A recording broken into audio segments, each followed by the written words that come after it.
But yeah, we do a lot of pickups here, and I've got quite a bit of because we've been about I think 2 or 3 months since the last one. Yeah. So it's stacked up. Dude, I have not a lot of vinyl though. Okay. Way more CDs and cassettes than vinyl. Oh, hold on. Hold on. Okay. That's fair. Hold on. Like absolutely way more CDs and cassettes and vinyl. Like when I tried to pull everything that I can remember that I probably didn't talk about last time. Usually I do this by Discogs.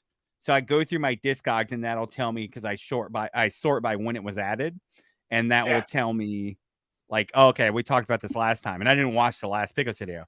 But the problem is my Discogs is all screwed up because I decided to add all my CDs and all my cassettes. Yeah. So now like some of these CDs I've had for years and I've never added. So I've actually debated having a second Discogs for CDs and tapes. Oh, that's not a bad idea. I just mixed it. Yeah, I did the same thing. Yeah. I'm getting too many now to where I'm gonna start forgetting what I have, and I'm gonna double dip if I don't have them in there. Yeah. So it's a rough deal. This should be fun. Kind of go through, reminisce here what we picked up. So if you want to kick us off, get us going. Yeah. Do you want to do back and forth? Or you want me just to knock a bunch out? How much you got? I got 1, 2, 3, 4, 5, 6, 7, 8, 9, 10, 11, 12, 13, 14, 15. Okay. 16 total items. Not bad. That's not bad then. Let's just go back and forth for a while until you run out. So just do one. Okay. And I'll do them. Okay. Because you got more than 16? Yes. Yeah. Okay, fair enough.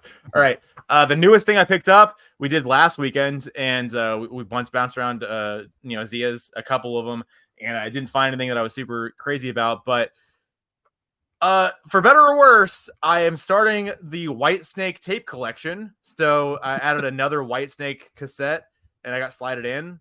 So I did pop this in. I listened to it this week, and Slide It In's a cool record. I like Slide It In a lot. Yeah. So I have it on vinyl twice, or at least once, and then I have a cassette now. And I don't want to buy a ton of cassettes if I can find them cheap. And like it's 80s metal, maybe some 90s stuff if it's like cool, because I do have the Hootie tape now, whatever. So I don't want to expand too much because then it gets weird. But since I already have 5 Whitesnake cassettes, I might as well just keep it rolling. So I got Slide It In, and it was $5, so it was a bit, but I had it on trade, so it was free, I guess, whatever. So it was in a good condition, real nice. I can't argue with it. So Slide It In, Whitesnake on cassette. That cover could be way better if it was made for the cassette, because that's a cool cover to begin with. Yeah, and I'm just thinking if it was actually made for the cassette, it'd be really cool. But if they just cut it, or cropped it, whatever, and then had Whitesnake down here or on the chest or whatever, they did a special one. But Geffen didn't want to do it, so he just got half of its white, just a white block. All right, I'll do a cassette then. This is picked this up last trip with Tyler, same trip. The Cars greatest hits. I changed my setup, so I'm like, where's my camera? Cars greatest hits. I mean, yeah, one of actually my favorite greatest hits of all time. Grew up on this, and I actually don't think I've ever owned it on cassette at all. And I don't think anybody in my family ever owned it on cassette. So cassette this cover is as well. Cassette cover, yeah, totally different cover. So what we were just talking about, so very cool. I played the first side of this the other day, and it plays fine. The first side of it, anyway. So, yeah. Because that's always the thing with cassettes. You kind of don't know what you're getting into. And I have some I'll talk about. Yeah, because they are built for mobility. And in Phoenix, if you leave your cassettes in your car, they will, get a little worse for wear. And you take chances, because I have my Balance and my I think Balance and Jump both, or not Jump 84. I think both of those are not good.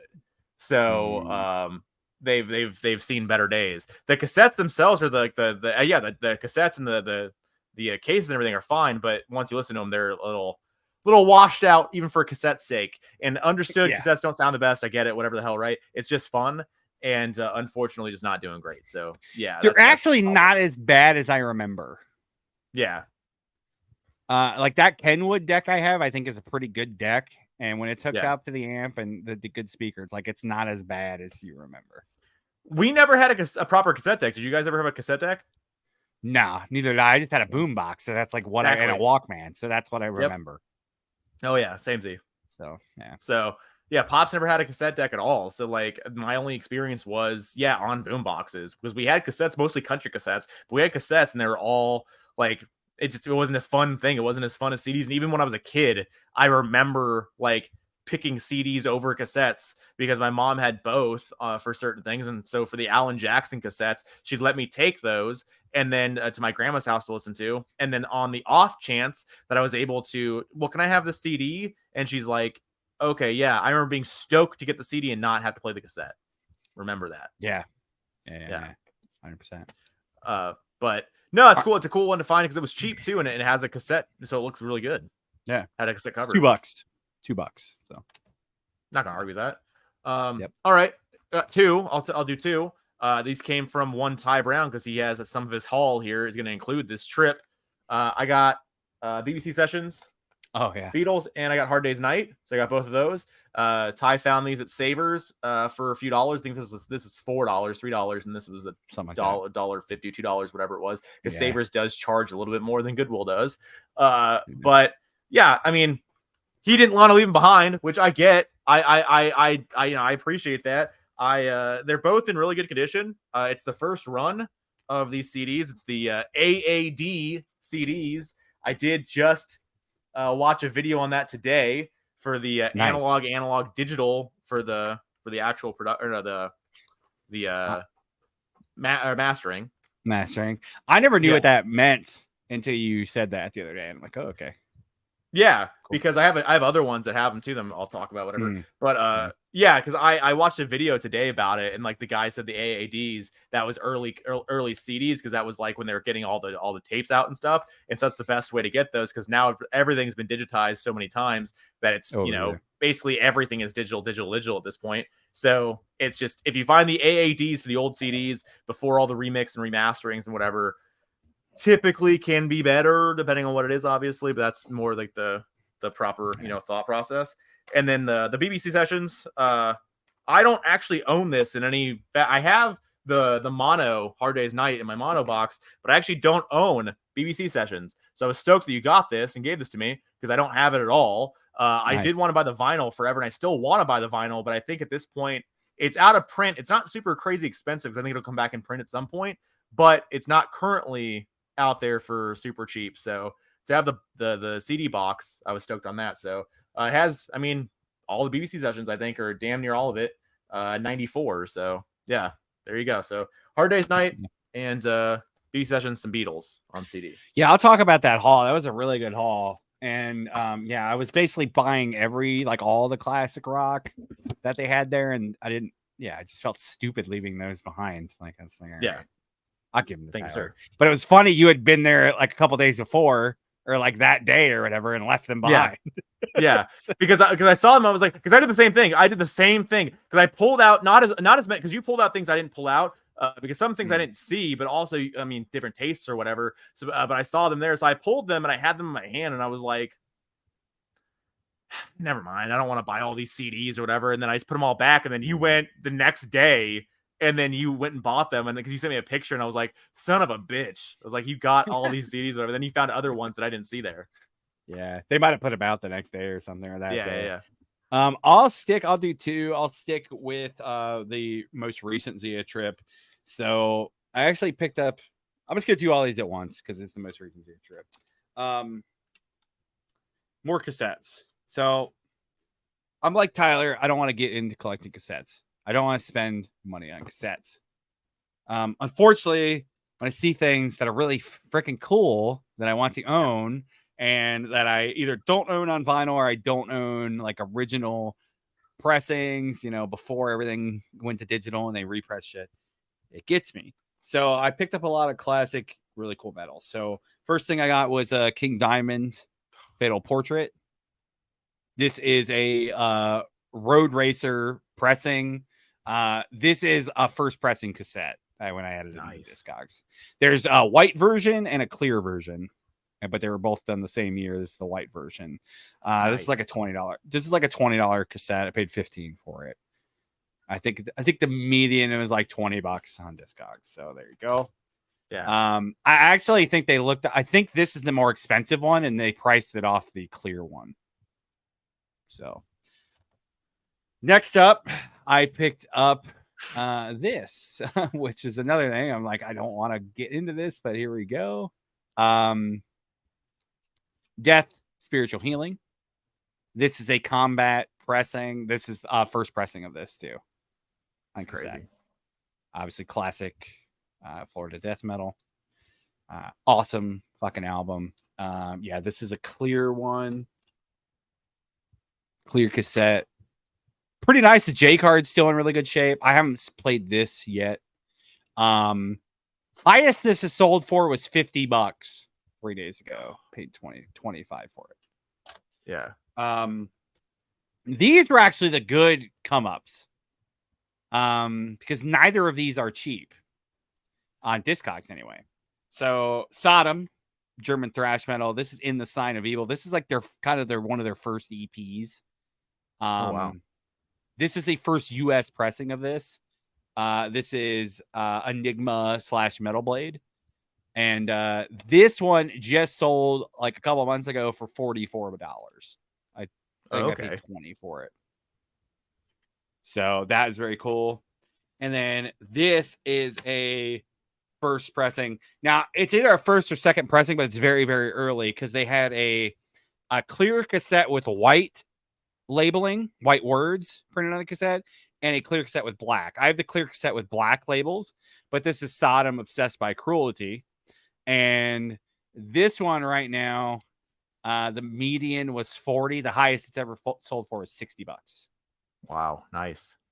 So again, they were looking at the wrong listings on Discogs when they were pricing them because the white labeling is worth less. Okay. So what was that? What's the white versus what you paid? The white's like it's $20, like $20-$25, yeah. which is what they had this marked. Yeah. This is the black labeling though. Yeah. And like I said, it's the highest it sold for was $60. It sold 3 days ago for $40. So double the amount of what I paid. Yeah. So, and it's a pretty decent shape. I'm curious to actually play these. Yeah. And hear how they sound because I haven't played any of those yet. So, yeah, I mean, I think that I don't know. I think metal cassettes. I mean, they're very collectible. Like, because there's dudes that collect just metal cassettes. So it's a whole thing, and like, it's not even necessarily about. I mean, you playing them, whatever. Yeah, play them, whatever. But it's also just a collector's item piece because like, those are. I don't know. Like, I think that was what metal. Because it was kids, a lot of kids buying it and stuff. So like, this is the preferred format, not vinyl, because this was cheaper. It was portable. Yeah. You could put it in your car if you had a deck in your car. Also, obviously, you had a Walkman, and it was just cheaper, and you could rip it. You know, you could rip it to a blank cassette, trade it with your friends, tape trade for sure. So like these are the preferred formats, especially this era, like 80s thrash, 80s, early 90s, death metal.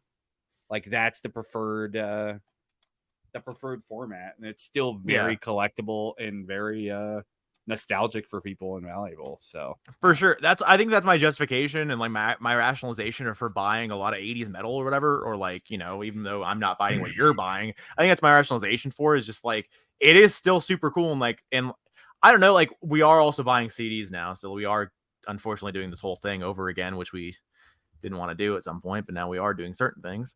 But yeah, it's it's awesome. I think it's cool to have those because you've never seen it before. Like obviously I haven't, but you've never seen this before. And the odds of them coming back into, Zia probably pretty slim. So yeah, they did have a Somewhere in Time Maiden cassette that I left there because it was $15 and it was pretty rough. Yeah. And like I'll find that again before I find especially these Sodoms and the Death. So yeah. It's not gonna be a thing. No, that's awesome. I was stoked you got those. Cool come up. All right. So something I didn't know existed in this life, and then randomly ran into it at Savers. The Led Zeppelin CD box 2. Oh yeah. So didn't know this was a thing. When I saw this, I almost thought it was like a biography of some kind, because it's just, I don't know, or like pieced out from another box that I didn't also know existed, or I'd never It seen the looks kind of insides of weird. it. Very weird. It's a weird size, and like that artwork looks like garbage. You're So right. It like, looks like it's supposed to be a part of something else, and then it's called box set 2. So it yes, throws you off. It's like, where's box set 1? Like I was thinking, where my mind went is like, okay, it's a box with different box sets in it. exactly, 100%. Yeah. So when I looked at it, whatever, I looked at it, I saw like, oh no, this is actually like this is a real thing. It's music, whatever. So they have a booklet in here, and all kinds of photos and everything from back in the day, and write-ups and everything from Jimmy. So very cool. This one actually is unfortunately falling out of this. Has seen a little better as it's perfect. It's just the binding gave way after so many years. So the story behind this, and then you also got 2 CDs on here, and then it's 32 songs. So the story behind this, which I didn't know, so as we all, if you're watching this channel, it's odds are that you probably already know this or whatever. But basically, what had happened is that the Zeppelin put out that box set. It's a big box with it's this cover, but it's not that, obviously. But it's the cover, It's not all infrared. Yeah. No, exactly. So they put that box out in 92 or 90, I think it was. And that had all of the songs on it besides 36 or 32 songs. So it had every other song on there on the different mixed CDs or whatever besides the 32 songs. And so in 92, 93, Jimmy, people already knew it was going to happen, because why would you include all? Because they didn't include some big songs like Good Times, Bad Times. They had a few unreleased songs on here too. Baby Come On Home, which was previously unreleased. And then Bring It On Home was also on here. Hats Off to Roy Harper, excuse me. 4 Sticks. Some big songs. Rover's on here. So how many more times? So big songs were not on the original box. And so Jimmy went back in there and put the other remaining 32 songs out on the box set too. So in theory, if you bought the first box set and then you bought, which had 4 CDs on it, and then you bought box set 2, you had every professionally recorded and released Zeppelin song they ever had. So Wow. Didn't know this existed. I still need to buy that. If I find we see them all the time, but I need to find a cheaper, nice copy of the 90 box. We have seen the vinyl, and we did Vinyl Regrets. Go check that out. It's on there. Should have bought the vinyl one. I'm dumb, but whatever. This one actually is a BMG direct marketing, so that is a club version or whatever. So so super stoked to find this. I think I paid. Did you get that at the same Savers over there? Same Savers, yep. Same Savers, yep. Because a lot of those ones I got are BMGs. All same. Okay, so it's probably the same collection. Probably same guy, exactly. He just had the subscription or whatever. 100%. They're really nice. There's not any cracks in them or anything. Obviously, the box set, it's real nice. The guy took care of it. It was just cool to come across it because, like I said, I never knew it existed, and then now have done that. So again, in theory, whenever I do come across a nice cheapish copy of the box set 1, I will have all the Led Zeppelin songs once again, which I already have many times over, but add the CD stuff. So there we go. So box set 2. I do appreciate the convenience of the CD though, man. Like since I've been spinning CDs again the last, 5-6 months or whatever it's been, like I appreciate it because I do own things on CD that I also own on vinyl, but like sometimes if I'm in the office, I just throw it on the CD player in here, Throw it on the disc changer, the 5-discer, no big deal. Then you do the mixing and everything else, F&A. No. As a man that's actually awful. Oh, the 5-disc shuffle? No, or any disc shuffle, because then it shuffles the disc and it's like, and it takes forever. Like that's not convenient, actually. As a man that currently, I don't spin all of these, but I currently have a 100 disc, I have a 101 disc, and I have a 25 disc CD changer in my home as we speak right now, plus another 200 discs that doesn't work. Have all of these at the ready.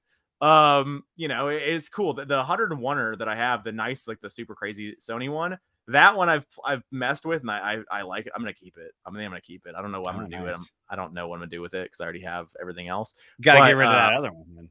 I'll get rid of it. Well, the 25 or the Pioneer is so nice. It has all the stickers on it still, and it's perfect. It's brand new. I don't want to get rid of that either because my whole Pioneer stack. So like the but Sony just kind of you have that other Sony with the hump on it. That's what I'm saying. Yeah. Yeah, but then you have that other one that we bought, whatever, like a month ago. Yeah, I'm gonna get rid of that one. I'm gonna sell that one or whatever, trade it in or whatever. I'll get that rid one of that one. Nice. It did work nice. It did work nice, but you know, it's that one's too like this one, the big hump one. That one's weird and crazy. It's nuts. And the fact that it looks so crazy and like it has the massive Sony logo on the top of it, and it cost almost $2,000 when it came out in 1994 in the money, the inflation monies, just blows my mind. So I gotta get rid of that 100 other or that one. That might be 200 actually over there. That one's like 200. Yeah, that one's okay. So that one's 200 then. Yeah, just massive CD changers, and you come across them now for pretty cheap. I like that, so I think they're cool, and eventually I will sell it. So I just have a stack of audio equipment over there in my corner now, tape players, everything else. So it's good stuff. Anyway, all right, I'm gonna do more cassettes here, and this is all from. I don't think it's all from the same hall, but it's all from the same store. So I'm gonna run through these real quick. So in Groove, we've been going to the In Groove for a long time. Never really perused the cassettes until we started getting back into cassettes. So till Tyler got me back into cassettes or got me into cassettes. I was never into cassettes. Like I owned like a couple cassettes as a child. No, you did, because the Dip had the tape player in it, so you did have a nice collection. You had a lot of the scene releases, my friend. I wish I had those right now. I don't know what happened to them. I must have turned them in. Or you've disagreed, but I think you had basically every big record from 1985 until like 1997. No, I had like a solid like 20 albums. I had like Nevermind and a couple Soundgardens, maybe, a couple Pearl Jams, like a lot of the 90s grunge. I don't think I had anything else in Chains. Couple of the good 80s metal hard rock stuff. But you also got no money for those too. That was just throw-ins, so you should have just kept them. Like in hindsight. Yeah. I don't even know where they went, because I don't think when I sold everything. All right, so I'll tell the story of because I did get a couple comments on there, like, hey, on a couple of the collection videos, like, hey, tell the story of why you sold things. So I'm like, all right, or do a video, and I'm like, it doesn't really it's not really video worthy, whatever. It's it's not that long of a story. But anyway, the reason I sold things is just because I go through phases of my life of collecting where like eventually I collect so much, I just kind of, all right, I'm burnt out. I'm done with this. Burnt out. Yes, 100%. Also, I was moving. Also, I needed money to pay bills because I was moving. I needed to pay a couple things off. So, and I didn't want to move everything. Where I was moving to it was awkward, kind of moving in. So my wife and I were moving out of our apartment, moving back into my mother. And when I moved back in with her, I was like, I don't want to set up my whole system somewhere and like take up a big chunk of her house. You also didn't want to buy a storage unit. I know, exactly. I didn't want to go backwards paying rent. The whole point of moving in was I was going to give her rent and pay off my bills, and then we bought a house, which is what we did. And so I used that money for selling my collection to pay off some things because of all those reasons. I needed the money. I didn't want to pay. I didn't want to move the thing. Literally the exact same reasons that probably everyone you've ever heard has sold a collection. It's the exact same story. Yeah. It's just and the unfortunate thing of life, the human existence. Yeah. Now that we're more in a permanent location, I don't think I'll be here forever, but we're in a house that is ours.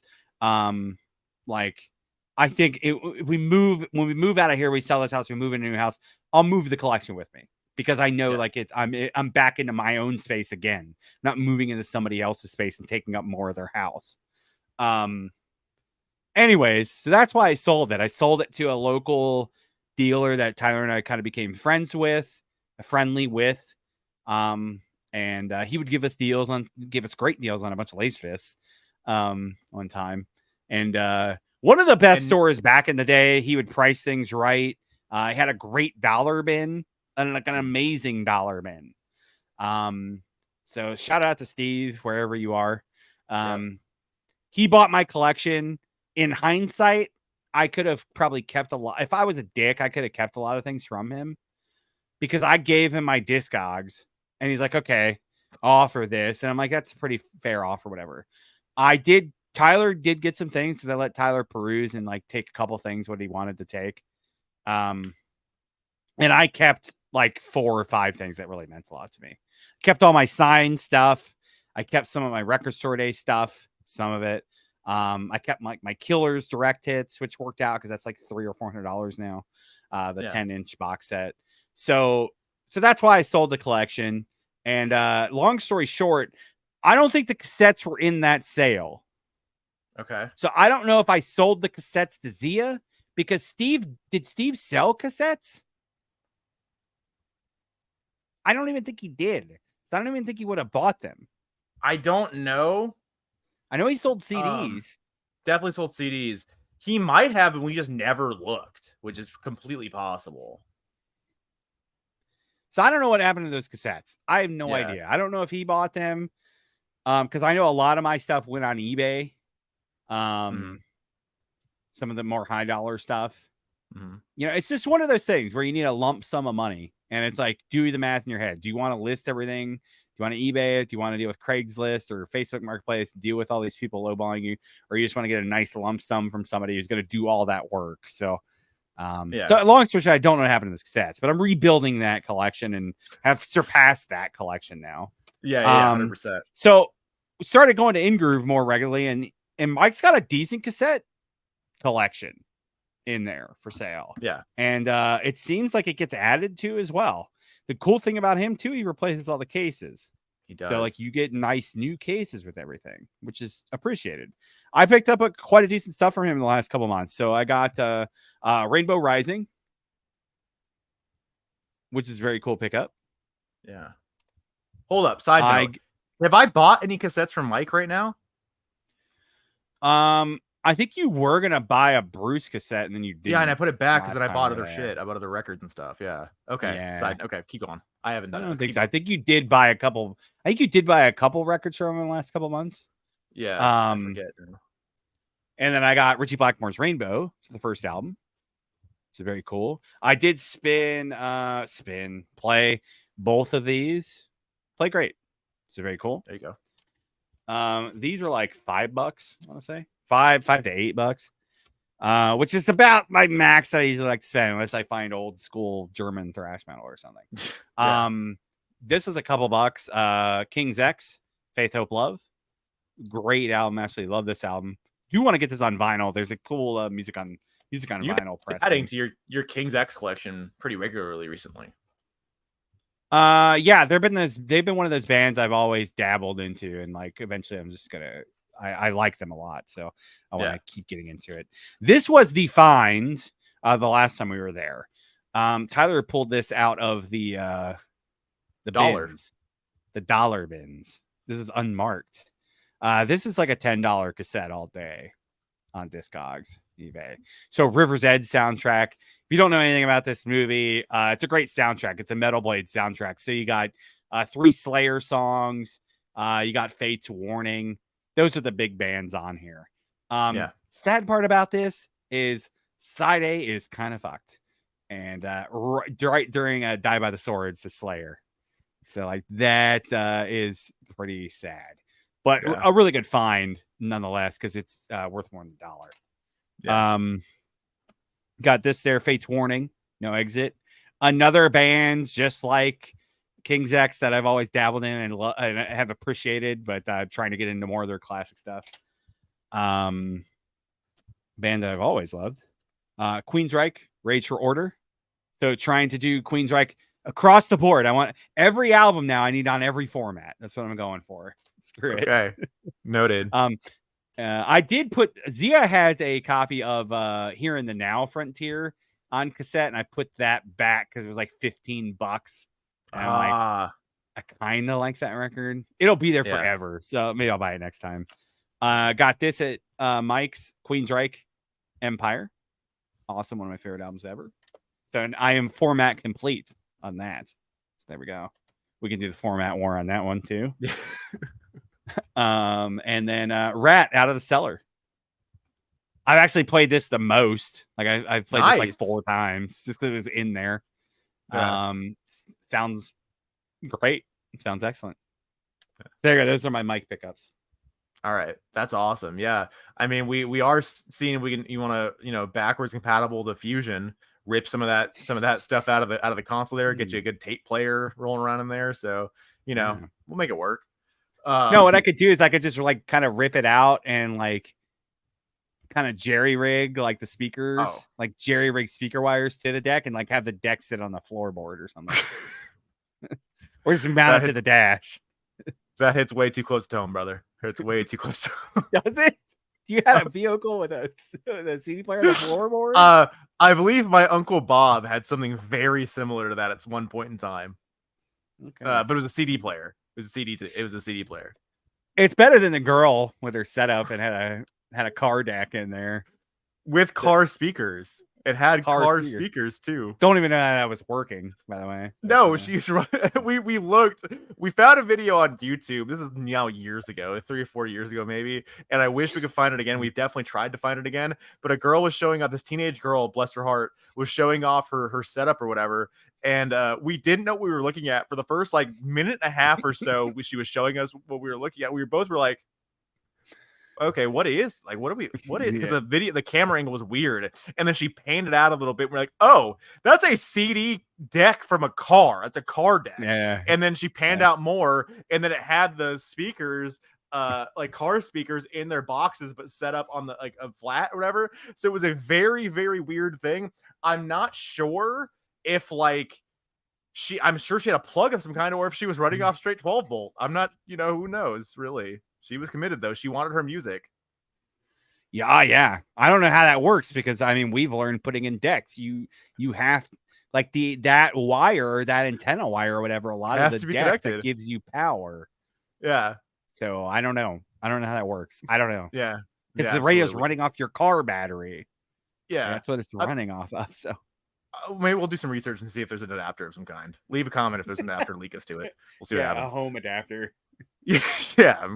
All right. So I have some Goodwill pickups that I got. So Goodwill is always a solid $1 find. So I do look through the Goodwill CDs every time I go there nowadays and just see what we got going on. And if I find something that I actually want for $1, there's no reason I'm not going to pick it up. Savers, they're $1.99. So I do have to want something at Savers. You've broken that rule a little bit here. You've kind of bended it a little bit. But for me, I still I don't know. I feel weird buying a $2 CD, even though you bought CDs that I want to buy, but for some reason, it's just $1 too much for me. It's just $1 too much.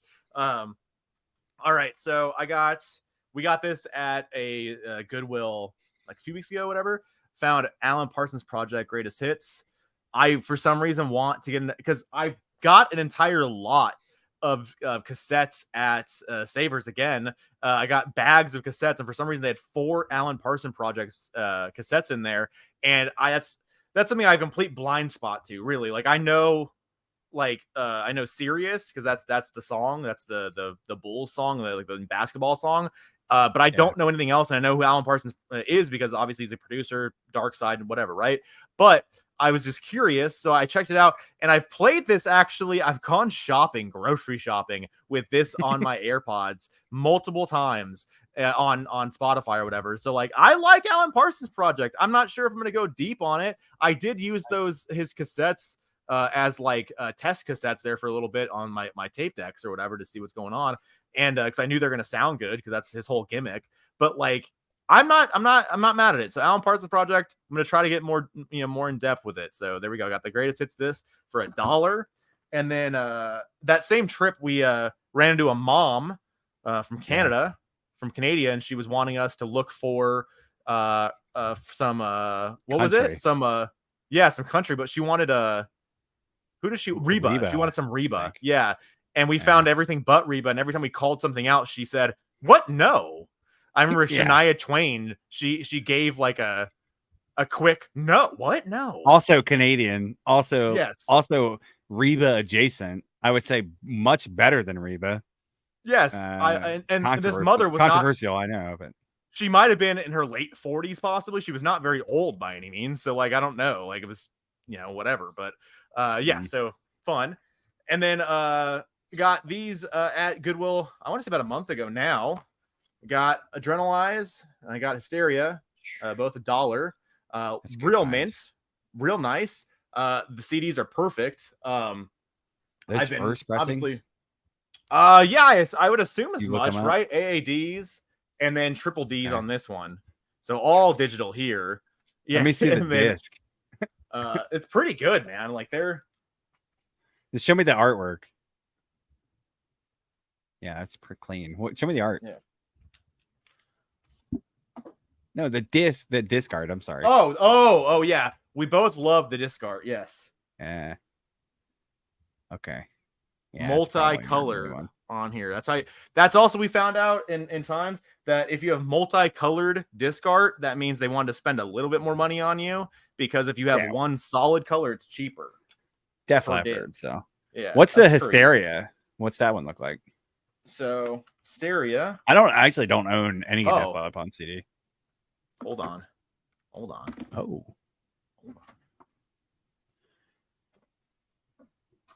I always love when you're doing something and then it triggers. Oh yeah, I got this too. Yeah, no, 100%. All right, hold on.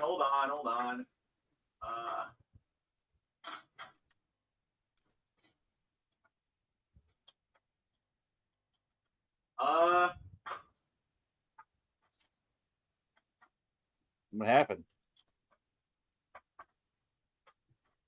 I think my Def Lep. No, it's not gone. I think my Def Lep is in the car. No, it's not. No, it's not in the car. Even though I actually have pickups in the car too right now that I forgot about. No, it's not in the car. I think I put it in the 100 disc changer, and it's now in there somewhere. So, all right. No, but I would assume as much. It looks somewhat similar, yeah, but kind of looks the same as that. Yeah. Yeah. So got the 2 Def Leps, and if I find any more, and then I'll just spoil it. Whatever, I'll show you on our next one. Whatever, if you want to follow along. I also, same Goodwill, like a week or two later, found the Vault, which is what I grew up with. My dad had a copy of the Vault and the Monte Carlo, so rolled around with that many times. Found that, and so I was stoked to add to the Def Leppard CD collection. That's in the car. That's in the car. Yeah. That's in my CD player right now. Was listening to it earlier today. Nice. All right, let me finish out cassettes. Let's see. This was at one of the Goodwills. I think one of those same Goodwills Tyler was talking about with the mom. This is Supertramp, Famous Last Words. I mean, I like Supertramp enough. I don't really know anything on this record. The only reason I bought this is because of the chromium dioxide audiophile cassette. So still have not played this yet. The only one among us that has that. So there you go. Yeah. The one release.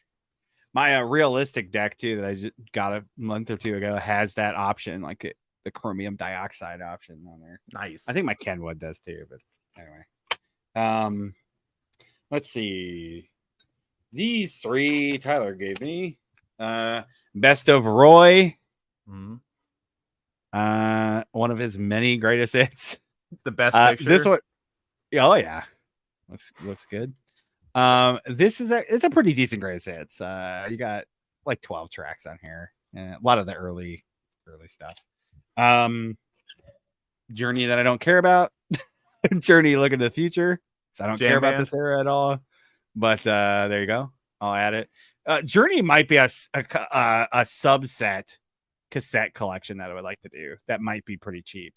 Ooh, yeah, they're out. Everyone's out there. Aside from obviously the new last 3, but everything's out there. Yeah, everything up to Trial by Fire for sure. Yeah. Yeah.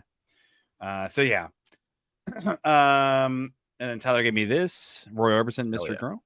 It's very cool to own that. That's a cutout too. Like they cut into the case. Like so weird. took a hacksaw to it. I would love to talk to a record store guy that did that in that era. Like if they had to have like a saw blade like attached to like one of the desks, they had to like do that real quick with. Like I don't know how that works out. Yeah. These two I got at local Goodwill, little country. Dwight Yoakam this time. Played that. Sounds really good. Hell yeah. And then also of the era country, another 90s guy, Hal Ketchum with Past the Point of Rescue. Grew up on Hal. Tyler doesn't remember Hal. I guess not a thing. His mom wasn't into Hal. Yeah, mom did not go to the Hal Ketchum. Yeah. That's a little underground for you. Yes, very underground there with the Hal Ketchum. It's probably like a top 10 song. Like those singles on there are giant. So, but yeah, underground country. I think when you played it, we played it that night. I think I knew one of the songs. Maybe what's the song? Past the Point of Rescue is the one big single, and then what's the other big single on that record? That's the record that I like only really know. Okay. Small Town Saturday Night. That's the other big song. Okay.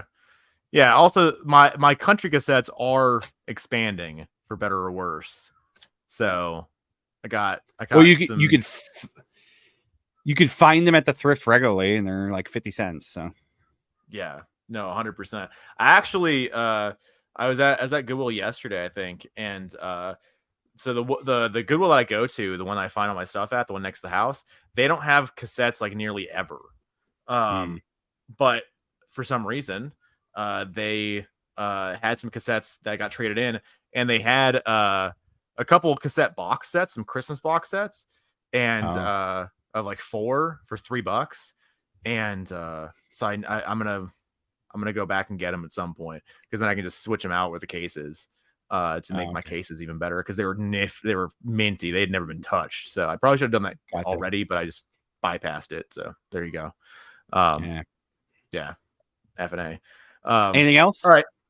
Oh yeah, I got more. Okay. So I'll do these two together. They're related. Let's see what am I doing here. Yeah. All right. So found on Amazon on the vinyl deals, found Liam Gallagher down on the river Thames, and this was what he did for once the sea lockdown happened. He wanted to go ahead and still he wanted to, because he had tours and stuff. Everybody did, right? Scheduled, but nobody was able to do anything. So he wanted to play a set. And so what he did is they rented a boat and they went on the river. That's cool. And they played one night in a full set, an entire set full of Oasis and Liam solo and everything else. All the songs you want to hear almost, really. And he played while they rolled down the river. And it's pretty crazy. Nice. So if you were just outside, you could have listened to it and watched him, and they shot it. It's all on YouTube. And I think there's a DVD that went along with it too. And it's a really cool set. He sounds great. I didn't know that was ever going to be a thing, but I think it was a surprise. I don't think I remember it being hyped very much. So they just did it, and then it was really nice production on it, and the film crew and all the band and everything else. And so found this. It's been out for about a year and a half or so, 2 years maybe. Since that time, I guess, or thereafter, and found it on vinyl deals for, I want to say, like $16 maybe. So that was pretty good. And then that's on cool translucent orange, I think that is, right? Yellow, orange, I think. Yeah, limited double orange. There you go. So it is. Yeah. So has all the Oasis, all his solo stuff. So super stoked to have that. Big Oasis Liam fan. So love that. And then another thing I got here that I had not seen in many, many moons, that they are now re-releasing and repressing and having a whole rollout for the 20th anniversary for it. Oasis, the Master Plan. I had not seen this for many years out there. It wasn't rare. I could have bought it online. I just had not seen it in person. And so we went to Zia, and I had a bunch of trade left still. So found it. Basically, the Master Plan, it was at one point a US only release. So they had a ton of singles that came out obviously in Europe and in England, and they always had B-sides, and a lot of people love the B-sides a lot. And there's a lot of big songs that are on this that America never got, because we didn't do, unless you imported the singles, we just never got them. So the master plan was the American release of all the B-side tracks. So pretty crazy. The master plan is the big song off of this. Let's see. Hold on, I'm gonna do that.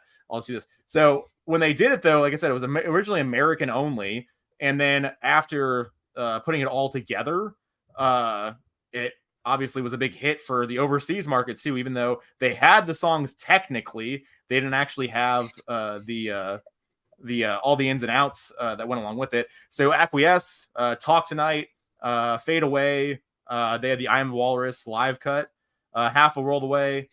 It had Head Shrinker, and then Master Plan obviously on here. All very, very big songs that Oasis fans go crazy for. So super stoked to have this. And like I said, the 20th anniversary is out there soon on silver, and they have a exclusive green and white, I think it is, marble on the web store that I might pick up. But as of right now, it's their European store only. So I'm coming out of there a little over like ship it. 58 bucks, I think it is, to get it over here. So like a total out the door. So you know, don't know if I want to do that, but yeah. So anyway, Oasis Master Plan, got that. And then you want to keep going? I got a handful left. Let me go a little bit. There you go. So, yeah. Let me crack some of these CDs down. So I'm gonna do like a lot of my thrift finds. So one of the Goodwills that we went to on I think the mom trip, White Snake, 87. Yep. Which is a really clean early copy of this. Plays nice. That was Anthem. Yeah, it was an Anthem. This was one of the other Goodwills that same trip. ZZ Top Greatest Hits. You know, got that back cover there. You know. Oh yeah. So this is the one I grew up with, so I remember that. Save that. Oh yeah. Yeah. Let's see here. A lot of this is all from One Sabers. So that's the one. This is when you got everything else I got. Yeah, there you go. Yeah, when I gave you those Beatles, this is all in that same collection. So was absolutely stoked to find this. So Static X, Wisconsin Death Trip, their debut, biggest record. Just weird to see any metal or metal adjacent stuff at a thrift store. Yeah. So very cool. This guy also signed his CDs too. So if you really want to get confused, nobody in the band. Did throw you off for a second though, right?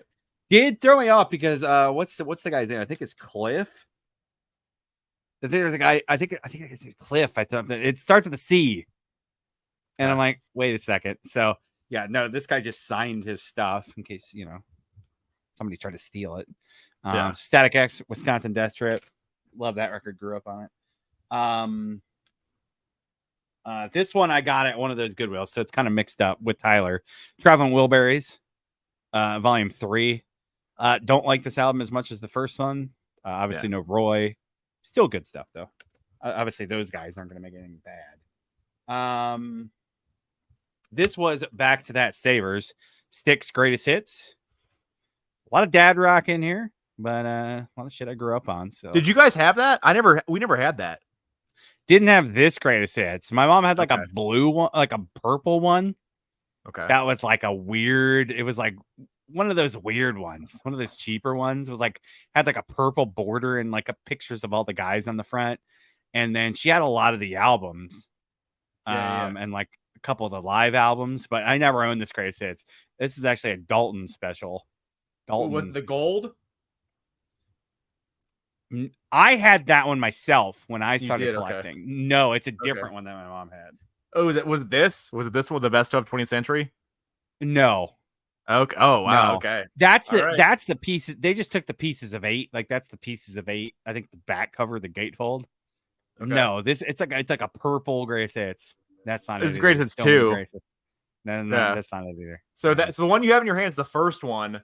So that's the first greatest, at least per Spotify. Per Spotify, it's the first. Yeah, my mom had one that was before this. Okay, there you go. Because this came out in the 90s. Because this is 95. This has stuff from like one of the last Does this have Love as a Ritual? No, it doesn't. Never mind. So, Either but way, it's 95. Sticks greatest hits. There you go. And then this was also at that same show. This is the C guy. So he had Seven Dust, which aligns with Static X. So There you some go. early mid 90s new metal hard rock.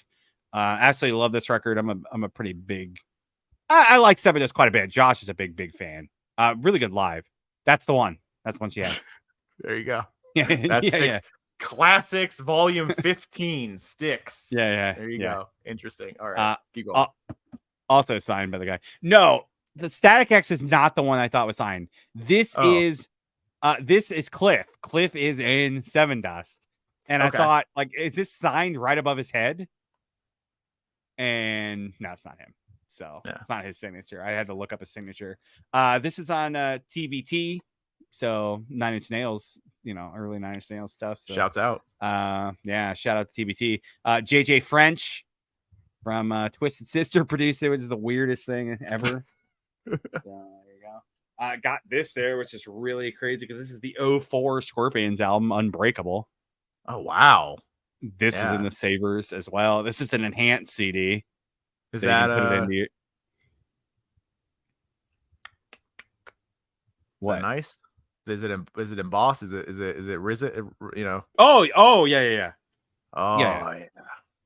You take it out there, you can feel it. That's good stuff.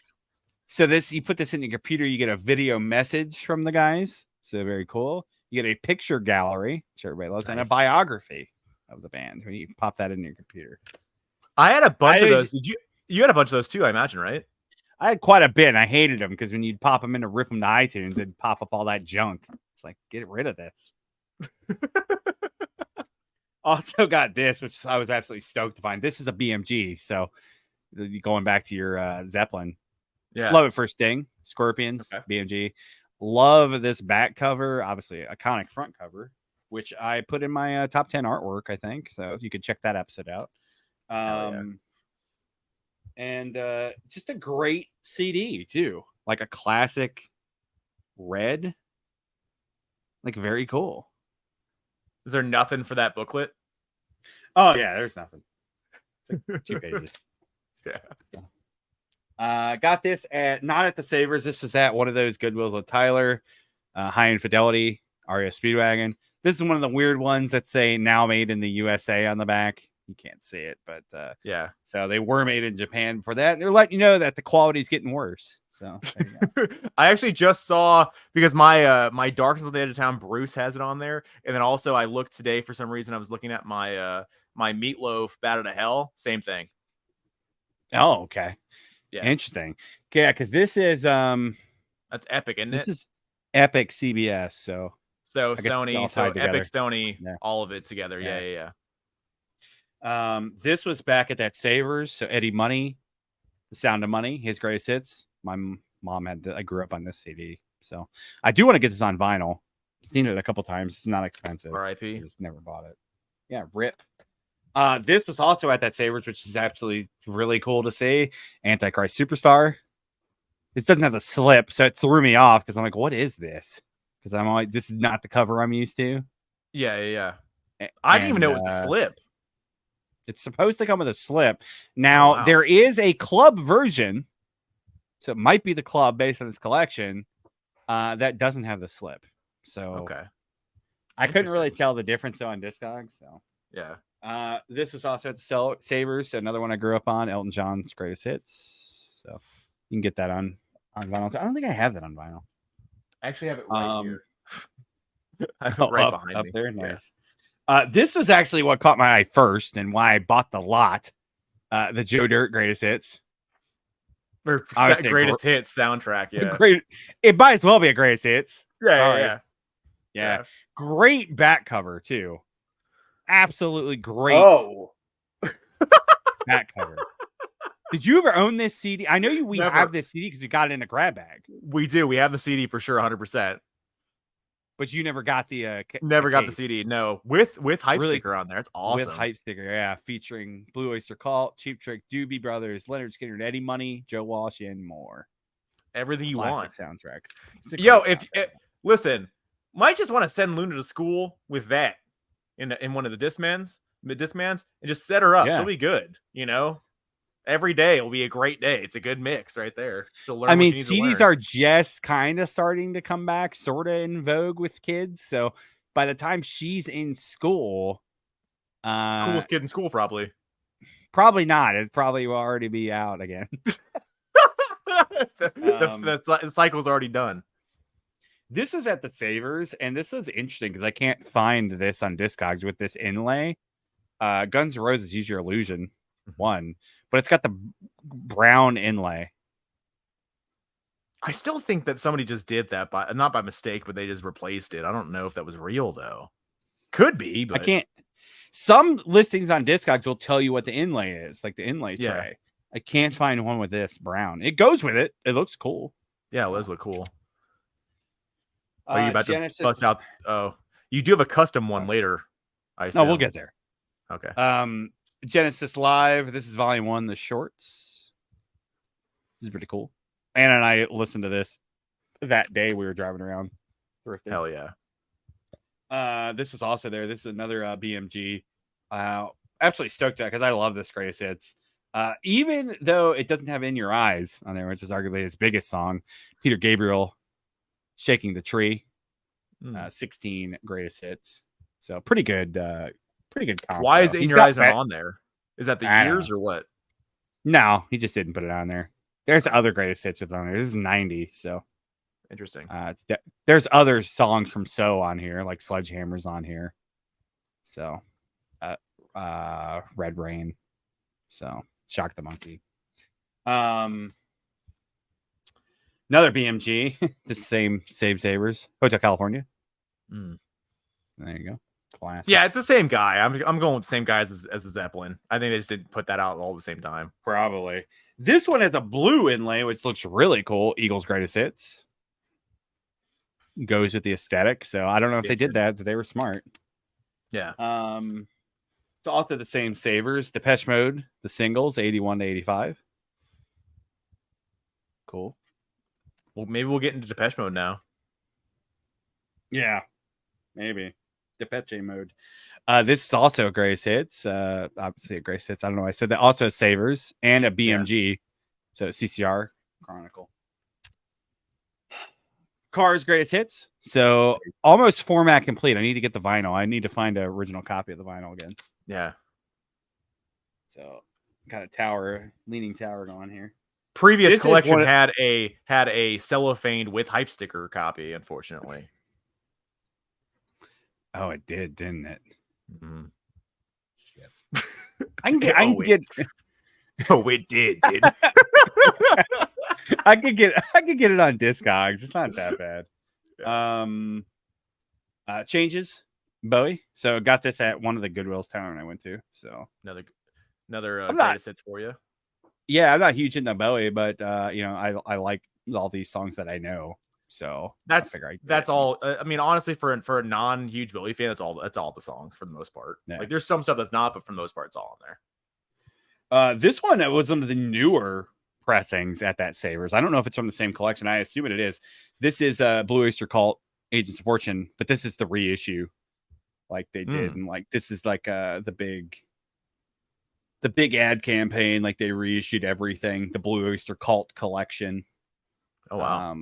This is like 01 when they did all the reissues. So this has some demos, some previously unreleased tracks on there. So that's pretty cool. And then another greatest hits that I grew up on, Bad Company, 10 from 6. So pretty cool. That was also at that Savers. And then one of the Goodwills I got. No, this is Savers because it's I think a BMG. It might have been one of the Goodwills. I don't remember. You might tell me. Best of Big Country. So there you go. I think that was the mom one, wasn't it? I don't know why you laughed, but I think it was, yeah. Because Big Country. I don't know. I didn't know you were such a Big Country fan, my friend. I like the song. I like In a Big Country. So like, I know you do. That's exactly what you said. If I ever want to dive into anything else, I have the best of. What's funny, peek behind the curtain here. What's funny is what you just heard is exactly the conversation that happened when he bought it. I didn't know you like Big Country that much. I like the song. You want it available to you. You've always had big country greatest hits. You haven't always had the big country greatest hits available to you. So now that you do have it, you have the option.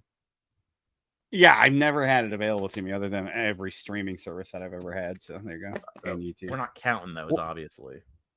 All right, what else you got? All right, so I got a random one that popped up for cheap. It was like $6. So might as well just bought it. I've not listened. Oh, I did listen to this a little bit. I forgot about that. I did. So Vinyl Deal was popular for like $6, and originally was tagged as Atticus and Trent. And then I was like, wait, what? What is? I don't know anything about this. And I clicked on it. It's just Atticus, but it's Atticus with Leopold Ross. I think that's his brother, and Nick Chuba. It's Dr. Death, the soundtrack. Okay. I don't know anything about it. It's a Peacock series, I guess. I don't know anything. So it's a single LP. I think it's on Red. Yeah. It's on Red. So I got it for like $6. And Atticus Ross, he's in 9 Inch Nails. Him and Trent do a lot of stuff, and they do a lot of soundtrack work. And so when I saw that, I was like, what did Trent do? And then I clicked and it wasn't Trent at all. It was just Atticus. So whatever. Anyway, it's a lot of what you think Atticus sounds like. It's a lot of like electronic stuff or whatever, and the like, just soundtrack work. It's cool. $6. I'm not angry at it. So there's that. Is it about Kevorkian? Like, what's the show? Given the scalpel, I'm gonna say no, right? I don't know. Like the wrestler, Dr. Death? I don't think that either is what's happening here. Okay. Yeah, scrubbing in. Yeah, no worries. Yeah, I don't think so. But got that another Vinyl Deal that I had at the same time that came in. I had another thing I do is Manchester Orchestra over there have the big wall or whatever, and I collect everything they ever did. So this has been out there for a while. The Tom Morello Atticus Underground project he does. He's done I think 3 of these records are out there in different incarnations. Like there's like the Fire one. He has a bunch of collaborations with a bunch of different people. There's like one with Bruce. I think it's the Fire one, and there's something else, whatever. But this is the Flood record. So on here, Alex is on here actually. Alex Lifeson, he's on here. Kirk's on here. Manchester's on here. Nathaniel Ratcliffe is on here. Andrew McMahon is on here. Ben Harper is on here. A whole bunch of folks that work with Tom. What's funny is the day they were working on this is the day that the last record, Million Mass, they thought that leaked. So they reached out to me, and that's the first day I ever that's the first phone call I ever got from them, because they asked me about hey, what do you know? They thought the record leaked.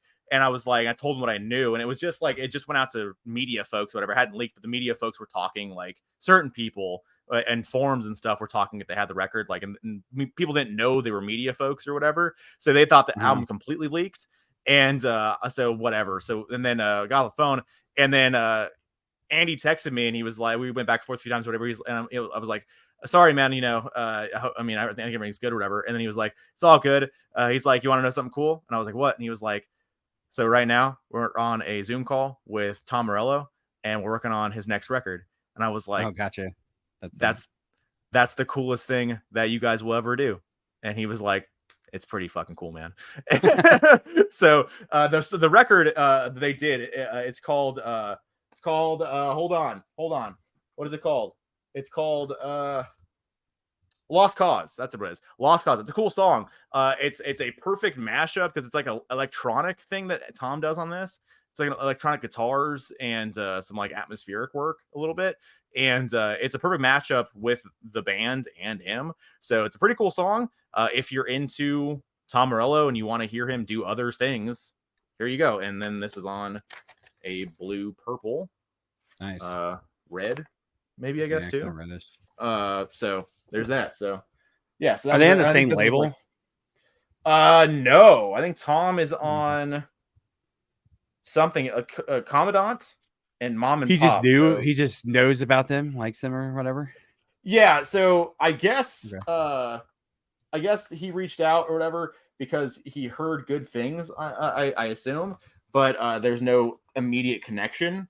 Because everybody else you mentioned on there, and like, okay, like Alex Lifeson, Kirk Hammett, like, okay, I understand, like influence, and then obviously kind of a contemporary. Yeah. Okay, what's the song with Al on there? Let's see. Let's do. And did you listen to it? This Tom. I have not listened to the whole record. I've honestly just listened to the Manchester track, which I listened to 2 years ago when it came out. But the Alex song. It's not. I can look it up. No, hold on. It's. What did I just do? Hold on, sir. Because I just pulled out both these. These not listed on here. His name's not listed? Oh, lied to you. I have seen The Way. So that features Alex Lifeson, Kirk Hammett, and Dr. French. Or Fresh. They're all on it then. All on one. Yeah. Okay. Interesting. There you go. Sick. All right. You got anything else? No, that was the same one. I got other stuff. That was the same Amazon trip. So you go do other stuff. All right, let me go run through these for a little bit. More CDs. Got this the last Zia trip. Demons and Wizards. This is a power metal supergroup that won't exist anymore because John Schaefer's dumb. This is John Schaefer and Hansi from Blind Guardian. So John Schaefer from Ice Earth. So like a classic album. They've got 3 albums. They're all really good. This is an original 99 pressing. I need to get these on vinyl because I think Nuclear Blast did do reissues of these. So I need to pick those up before they become money. Get crazy. They don't want to print them again. Pick this up mostly for nostalgia, and we did greatest hit songs. So check that out. Megadeth, Capital Punishment. This is my really introduction to Megadeth. So pick these up at the newest Zia, the Bethany Home Zia. These I'm actually absolutely stoked on. These are first pressings. Slayer, Rain and Blood. So on Def Jam. So very cool. Even before American. Yeah. So, just the Def Jam Recordings logo on the CD. Very cool. And then I got Seasons in the Abyss. So also, Season. I was like, wait, is this South of Heaven? No, Seasons. Seasons of the Abyss. So very cool. First pressing, and then this is on American. So they had changed over at that point. Great CD though, absolutely stellar.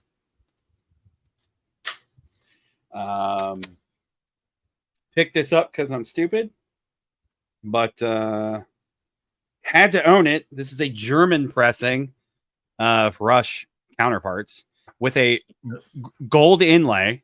This is actually supposed to be gold. Interesting. Gold inlay. Also, I can never replace this case because the nut and bolt on there, it's printed on the case. Oh. And this is the only version of this I've ever seen like that. I have an original US pressing, and it's not like that. It's printed on the actual, booklet. So gold inlay. So this is Atlantic, Anthem, and then made in Germany on the cassette on the CD. So that's crazy. Cool. More Rush. I do a lot of Rush. I'm doing a lot of Rush variants. I'm trying to get everything Canadian because that's supposedly everything sounds the best. That's the best way to listen to Rush is the Canadian CD pressings. So I did pick up an Anthem Canadian pressing of Roll the Bones. So that's pretty cool. This was picked this up at Zia, but we did a custom swap. Rush Chronicles. Swapped it out with a red case. Hell yeah. So a little custom work there. And this is a European pressing on Vertigo. So very cool. It was broken already, so we had to get a new one anyway. But yeah, I got the red one. Yeah. Really early US pressing of Moving Pictures. Cool. And then this is a West German pressing of Moving Pictures. Picked this up at the Bethany Home. Picked this up at before the Metallica show. I don't know if you remember or not. So that was both. So both Germans were at obviously that Bethany Home then, right? No, the other German one was at T-Bird. I picked that up by myself. This one I picked up with you before the Metallica show when we went to Bethany. Really cool CD art on there. Nice. So West German pressing of moving pictures. Really early US pressing of 2112. I might have shown this last time. Really, this is a first pressing of Don't Break the Oath, Merciful Fate. Oh, wow. So Roadrunner, Road Racer. Cool. That's badass. CD art. This was one of the last Zia trips that I did too. Megadeth, first pressing, Peace Sells, but who's buying on Combat Records? Very cool. So very cool. Yeah, Combat / Capital. They still had the Combat labels on there. Actually, this is it's not a first, but it's like a second press. It's like 87. Iron Maiden, Seventh Son. This is an 89 pressing. Picked this up last time too. Tyler and I were out. Somebody turned in all their Halloween. This is an original pressing of Halloween Better Than Raw. This is one of the only ones I don't own on vinyl.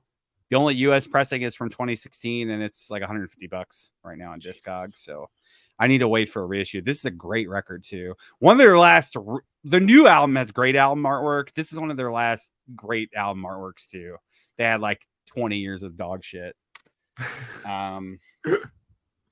Halloween High Live picked this up at one of the Zias. This is a mid 90s live record. Spun this in the car. We did. Keeper of the Seven Keys, Part 1. This is, for all intents and purposes, I want to say this is like a first or second pressing of this. So this is early 80s. It is Noise International label still. So Noise International / RCA, whatever. And then really cool CD. That was at the last Zia trip. I'm just going to finish these CDs out. I got a few more. Heaven and Hell, The Devil You Know. We'll never own this on vinyl, probably. Maybe Wendy will get the rights or something. I don't know. Maybe she'll redo it. Maybe Tony will never, because God forbid he does anything. I should say that. They just did the Live Evil Black Sabbath or whatever. Yeah. So Heaven and Hell, Devil You Know, the last Dio Sabbath album. Got this because we're doing the ranking eventually. Hopefully next week, if Tyler finishes his listening. Yeah. We'll Ice Earth, Alive in Athens. Some more John Schaefer. One of my favorite live albums of all time. Are those out there? What's that? Those Ice Earths, are those out there? A lot of those Ice Earths got repressed in 2016. There's a lot of those out there too.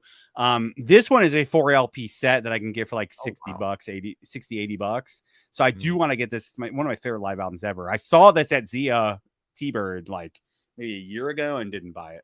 So you might want to jump on those sometime soon.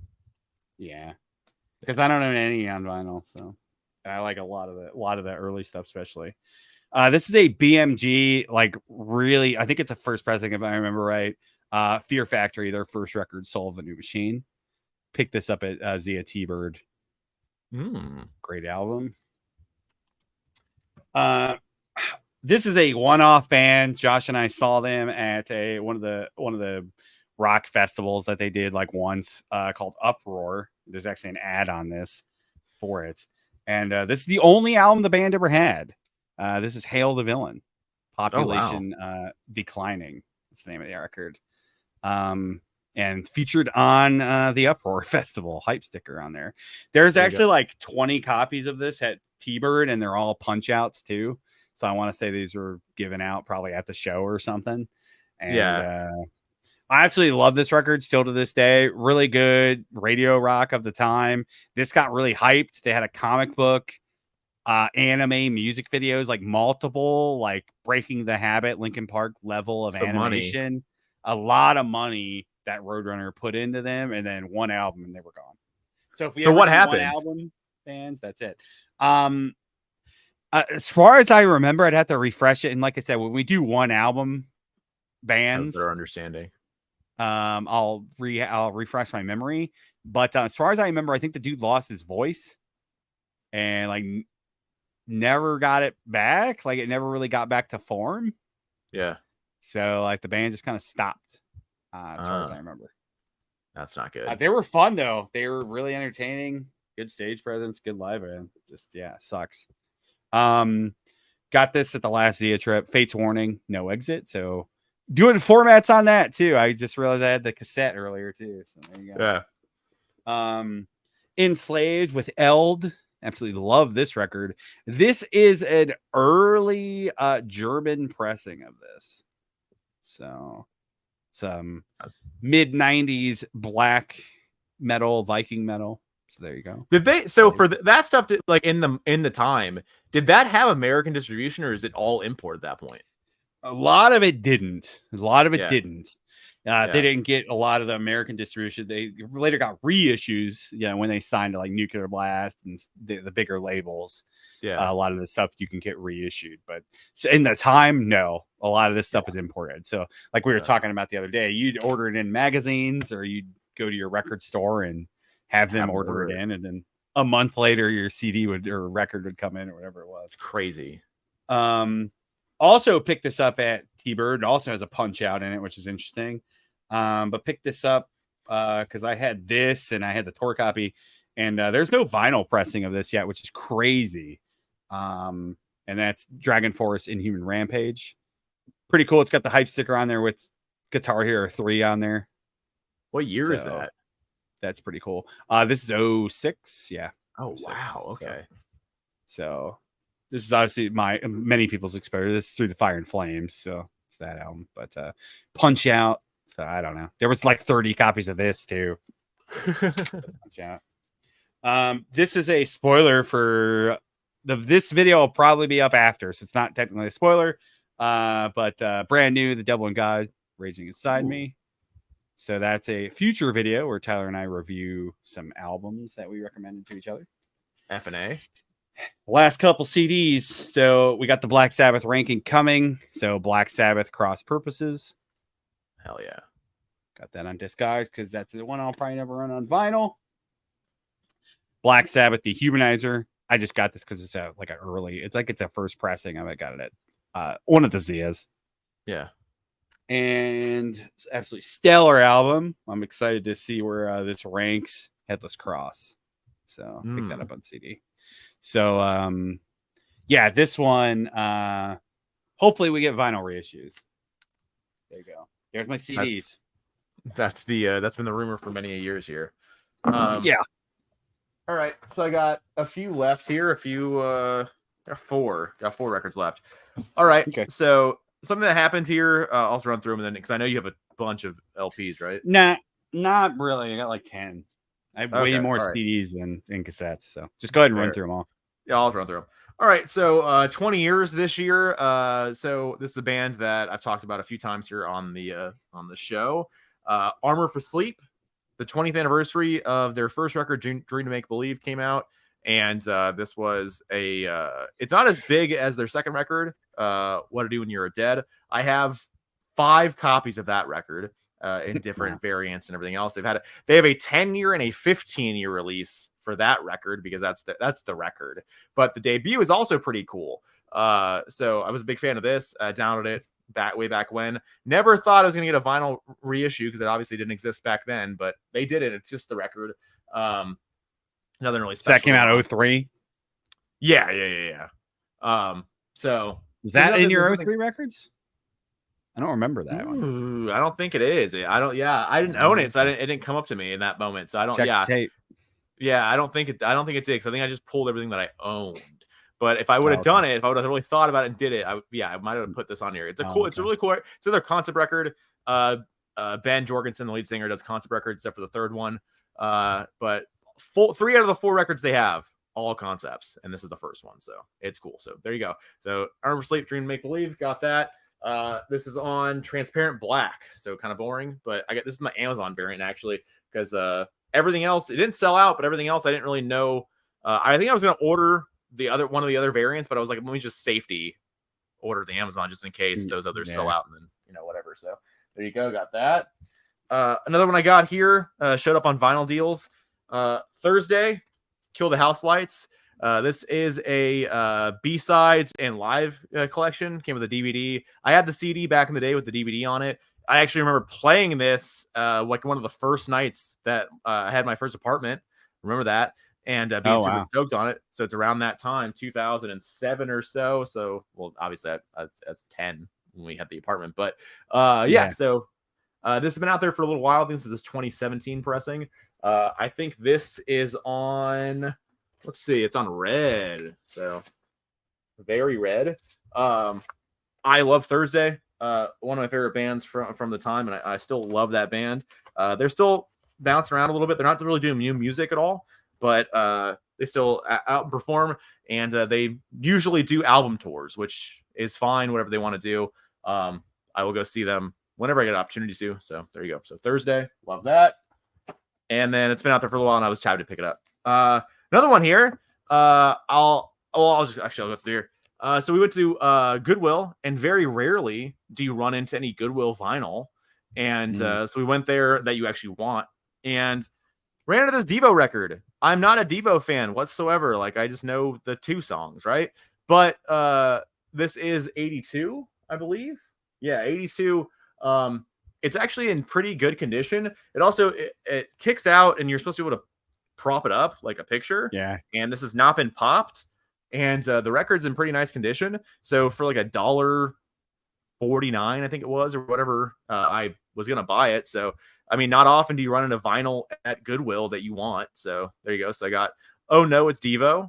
I don't know what record this is. It has to be one of their first ones, I assume. But there you go. I haven't listened to it at all, but there you go. Devo. When in Rome. There you go. Last one. Quite possibly most important one, whatever. I already own this, but one Thai found this at Zia. This is GNR Live. Oh, yeah. So I already have a copy, an American copy of this, and then this is a Euro copy that we don't think it's a bootleg. We couldn't find the exact matrix Deadwax. or whatever. We couldn't the Deadwax couldn't find that on Discogs. There's a million of them on there. I could find ones that were very close, like they were like letters off. So I don't think, and none of the bootlegs really matched up with the sticker and where the placement of the sticker was. I either think it's one of those Euro pressings, or it's out of like one of those box sets that they had in Europe. So yeah, I mean, it's real nice, real nice. The record is brand new. Those never been played before, and the I was gonna say case. We've done too much CDs here. The sleeve is real good too. So it does have. Mine. One I already have uncensored. So it does have the censorship here, and it has the. Forget what's up here. There's something else up here that's censored. But so it's a little later, I guess, of pressing. And then the sleeve still has naked women on it. So interesting. Yeah. So there you go. So GNR Lies, big deal. So I'm happy to have a really nice copy. But the one I already have is okay. It's pretty okay. But this one is much nicer than the one I own. So there you go. GNR Lies. Yeah, that one's super clean. And the vinyl is really cool too. Yeah, I found that in Chinese Democracy. The Chinese Democracy is still there. That record's too expensive now. Stupid. We see it all the time. All the time.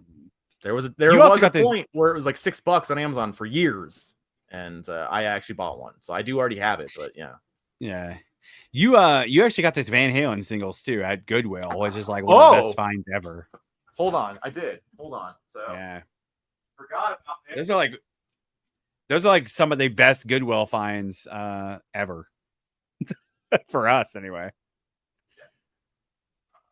All right, so another thing I had here. So yeah, again, as I just talked about, whatever. But Goodwill, very rare on vinyl that you find there you want to buy. The other night, I went out there and to my Honey Hole, my Goodwill. I went there and they had a stack of singles, and they were all name brands. There was like John Mellencamp. There was David Lee Roth in there. There was Sammy Hagar. And then I'm still trying I look for it every time we go anywhere to get the Van Halen picture singles or picture sleeve singles, and I have a bunch of them, mostly from the Van Hagar years, because I think they just had more out there at the time. But I have a few Roth ones too, but had two that I don't already own. So Why Can't This Be Love? Pretty okay. The record is brand new, and then also got Love Walks In, which is one of my favorite songs. So love this. Very cool. I have seen this before, but never in person because I looked up on Discogs, and so I do try to, even look on Discogs to see if they're available. But was very excited to get these. The worst part about this though is that for singles, they're charging $4.50 a piece. It's crazy. Were they in the big bag, or they were No, separate $4.50? No, those ones are. Oh, I guess I could have included those, but I don't want to. But yeah, no, I have. No, these were just individually marked at those big bag ones, the ones out in Surprise. But yeah, these were individually marked for $4.50 a piece, and luckily I got them same day, so they ripped off, or they came off very clean. There's no paper loss whatsoever, so I was very excited about that. Yeah, I still haven't cleaned off the P. So, like, I'm going to try to see if Gugon will just, like, lift it. I don't want to stain anything, though. I don't think it'll stain, right? It. Yeah, well. You think so? All right, well, I got to figure out a way to get the P off there. Because sometimes I get, like, if I do CD cases, it'll stain. If you get into the booklet, it stains, like, the lighter white stuff. Like, white. If it's lighter color, that's rough. Yeah, so. It's a good find, though. So. Super sick find. I don't expect to see that stuff even at Zia a lot of the time, because even Zia doesn't have, I mean, sometimes they'll have some 84 stuff. I think I have all the 84 singles at this point, or damn near. But yeah, it's hard to come across that stuff now, but anytime I do, I try to pick it up as much as I can. So there you go. So Van Halen at Goodwill, F&A. Yeah, it's a great find. All right, let me do my vinyl and then we'll get the hell out of here. Tyler got this too, but he didn't show it. Metallica, 72 Seasons, the Phoenix variant. So this is at the pop-up shop. Phoenix Red Splatter. I got my little card in the back for trying to win Snake Pit. And there, I'm just gonna keep this sealed. People are trying to get like $300 for it online. I'll never sell it, but if I want to listen to this on vinyl, I'll just buy one of the other variants. Yeah, so Phoenix Red Splatter. So pretty cool, man. It's really cool that they did that for the different locations. Insane. And, was the same price, too. So no markup, which I enjoy. I appreciate that tremendously. Yeah, because they could have easily charged 60, 70 bucks for that. Or that. Because, it was 45. That's what it is. Like, that's what you're going to pay. So, got this at one of the Zias a month or two ago. Sanctuary, Refuge Denied. I don't think I've showed this. I did put it on Instagram, but early Seattle thrash. Worrell Dane, who later did Nevermore, was the lead singer. Produced by Dave Mustaine. Really cool album. They've got 3-4 albums that are all various versions of good to great. So really good band. What year is that? If you like more technical thrash, I would recommend it to you. You'd probably like this, Tyler. It's 88. Okay. So yeah, this is their first album. Nice. And that was like the big deal. Dave Mustaine production. I don't think I've shown this one. Redeemer of Souls, Judas Priest. This is their 2014 album. This is the first album with Richie. And was I with you? I think so. I thought so. I think so. This is like maybe 2 months ago. I don't think I showed it in the last Pickers video. One of the last few Judas Priest records I needed. So yes, this one is like 50-60 bucks. It's a little bit more on the expensive side, but because I'm so close, I'm just like, screw it. You got it at Gilbert. I only think I need I'm not buying Nostradamus, so I only think I need one more. The album not right before this, but it might be. I can't remember. I think Nostradamus is before this. Angel of Retribution, the comeback album with Rob. I need that one. I already showed that.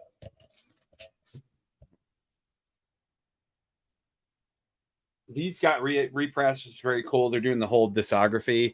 This is Sea Blue with yellow and light blue splatter vinyl. This is Atheist, Unquestionable Presence. Just great Florida death metal. If you like jazz, like tech death, there's a lot of jazzy saxophone, like jazz drumming stuff in this. Really cool band. Kelly Schaefer got the band back together. It's like just totally random dudes in the band. As far as I'm aware, they were just here. I didn't go. So that kind of sucks, but hopefully they come back around. I'd like to hear some of these songs. At least Kelly's still in the band. And then really cool variant. Look at that. It's crazy. Really cool looking. Oh, wow. That's out of 1,500. And then also Piece of Time got reissued. The stellar album covers. And then there's that variant. Nice and red. Cool splatter effect there. Really cool. So yeah, Atheist, and then their other 3 albums are getting reissued too. So that'd be cool. Yeah. Tyler gave me this one, Toto 4. This is in a lot yeah. of stuff that Tyler was gonna turn in. So I was like, I would buy that anyway. So I'll grab it. It was pretty clean. Yeah. For free. So this one, Asia with self-titled. Love this album. Forgot about that, Another yeah. one I would probably buy eventually. Another one I probably wouldn't have bought, but I would take it for free. It's the ELO Greatest Hits Olay. Yeah. The only reason I should say I wouldn't have bought it. It's just like there's like 10 tracks on here, so it's not a greatest hits. It's pretty clean though, right? Yeah, all those are pretty clean. Yeah. This is another one you gave me with Cellophane, ABBA, the album. So with Cellophane, that's what I would have bought. And then going into stuff I picked up, Deep Purple, Machine Head. I've been looking for a really clean copy of this for a while, and this is really clean. It's got like the insert lyric poster in there too. So hard to find that nice. I mean, yeah, it's 52 years old now or some shit. Yeah. It's like 71 or whatever. So yeah. Pick these up at both these next two. Pick these up at Mike's, the In-Groove. I need more of these Halloween reissues, so I'm getting the latter era, the Andy Darris era checked off, trying to complete that discography. This is Halloween Keeper of the Seven Keys, the Legacy. So this is technically the third in the trilogy of the Keeper trilogy. Definitely the weakest, but still a cool album. And this has Candace. I like the song with Candace Knight, Richie Blackmore's wife. It's a pretty cool song. My first Halloween album I ever owned, Gambling with the Devil. We're getting into bad Halloween covers here. All the CG. This is a really cool album though, and this is what got me into the band. This is 2007. And this is also In-Groove. Different trip, though. Thin Lizzy, Thunder and Lightning. This is one of the most recent reissues to the last Lizzy album. This is the one with John Sykes. Really cool album if you're into like 80s hard rock metal, kind of White Snake-ish stuff. Definitely different than like 70s Lizzy, but really solid album. I like this album quite a bit. Needed to finish out the Sabbath for the ranking that's coming up, so I got volume 4, one of just the reissues off Amazon. Yeah, $20 or whatever. And then Master of Reality, I just added that because I'm resigned. I'm just not finding nice copies. I don't want to pay $50 and all that shit. Any of the Black Sabbath or Black Sabbath records, it's impossible. Yeah. It's hard. Yeah. 13. Needed that one. So is that still cheap out there? Yeah, it's still pretty cheap. That was like $25 on Amazon if you want to pick it up. And then got this on Discogs. This is a really clean copy. Plays really well. The Eternal Idol. So really excited to dig into these in the ranking. Yeah. And the last Sabbath, I needed to finish it out. The Humanizer. This is the 2 LP expanded reissue. I fucking love this album so much. Yeah, 2 LP. Cool You got a artwork. lot of bonus. Oh yeah. You got a lot of bonus tracks on here too. So this is a cool edition to get. If you want to pick this up, because the old Rhino pressing is expensive as hell. So this is the one. This one's better. What year is that you got there? This one is what 2019 Okay. reissue. Is that 25? The recent 25 one. years? It was 92 is when it came out, so Okay. not really. It's like a Yeah. 28th anniversary pressing. That's right. Beach Boys, Pet Sounds, Mono 50th. Bought this. This was I think it was a used copy at Zia, like $15 or something. Still have never owned a copy, and it makes me so upset. I need to buy it, but I want to buy the Analog Productions at some point. Yeah. I hear you. I mean, I wanted an older copy, but that was turned in used, so it was like I'll take it. Blue Oyster Cult Spectres, just trying to finish out the stuff, as I find it, and usually it's all pretty cheap. This is the album after Agent of Fortune, so after the big success. Pretty good album too. Yeah. I've only listened to it a couple times, but I don't really have a bad album. Finally added this to the collection. I was super stoked to find a really clean copy of this at T-Bird for a decent price. Rush Exit Stage Left. One of my favorite La Rush live albums from one of their best eras. So, this is Moving Pictures. So, there you go. This is those hard to find too. Toronto too, if I remember right. Yeah, I mean Rush. I always look when it comes in, and you never. It goes in and out so quick, and then you never find like nice, clean copies. And this is really. Yeah, it also sucks when the place that you're buying from marks everything, no matter what the condition is, for $18, $19, $20 for no reason. That's what just Zia does now. It's just on name value alone. Yeah. Got this at Ingroove, Deep Purple, made in Europe. This is pretty cool. Obviously, this is Coverdale and Glenn Hughes and that Mark III. This is Purple. This is the 2020 reissue that Rhino did. Nice. So pretty cool. Apparently that does not sound well. The reviews on Discogs were not good, so I have to spin it and say though. All right. All these I got. These are all for the wife. These got reissued, and these are expensive. So I was had to pick them up for her. But him, what's this one? This one's Love Metal. So I'm positive. Do we know? She's gonna be watching this. Yeah, it's Love Metal. So do we know a song off there or no? You do probably at this point. I'm sure I've heard these. I just don't know the names. So I don't know. I'm a Dark Light. Yeah, this is purist. You know that. This is that's the one they haven't reissued yet. This is a cool variant too, like a kind of a brown swirl. And like I said, all these are money forever, so these will probably end up being money too. Yeah. This is a really cool edition, like a purple swirl there. That's these are all still sealed. These are all still sealed, so I'm not gonna. Yeah, Razorblade Romance. Yeah, it's the heroin chic look. That's what I call it. Oh yeah. Yeah. What's on this? I don't know. Razorblade Romance, I think, is on there. I think it's a song, isn't it? Razorblade Kiss. Razorblade Kiss. Oh, sure, let's go with it. Yeah. And then let's see, finishing it out almost here. Deep Shadows and Brilliant Highlights. One of the other ones. Ooh. It's like a gray variant. Pretty cool. What year is that? Does it say? I don't know that one. Does not say. It's just 2023 on it. So okay, yeah, don't know that one in terms of like I have not seen that cover very often. I feel like so that's I don't. Yeah, I think this is I think this is before Darklight. I think this is the one before Darklight. Yeah. And then last but not least, him, the greatest hits. So this is like the 20 years of Love Metal or whatever. So this says all the stuff you want on it. Yeah. This is a music on vinyl pressing. Killing Loneliness on there.